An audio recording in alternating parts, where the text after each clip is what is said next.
বিসমিল্লাহির রহমানির রহিম। আজ যাচ্ছি আমার হাজব্যান্ডকে নিয়ে আবার ডাক্তারের কাছে। 1 মাস পরে রিং বসানোর কথা ছিল, তাই 15 দিন আগে ডেট আনতে হবে যে কত তারিখে করাইতে পারবে।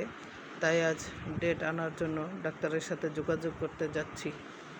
একটা অটো রিক্সা ঠিক করে চলে আসছি বাংলাদেশ স্পেশাল হসপিটালে। দেখেন উনি কত দ্রুত হাঁটতেছেন, সময় ওভার হয়ে গিয়েছে ভেবে। আসলে সময় এখনও রয়ে গেছে, টেনশনের কারণ নাই। তারপরও টেনশন করতেছে, যদি ডক্টর না পায় তাহলে তো সমস্যায় পড়বে।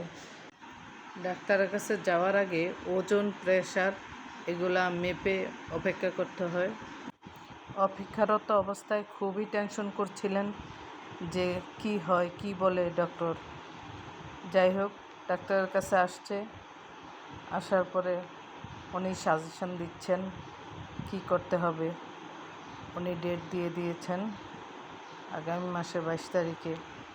ডেট নিয়ে আমরা রিটার্ন চলে আসলাম।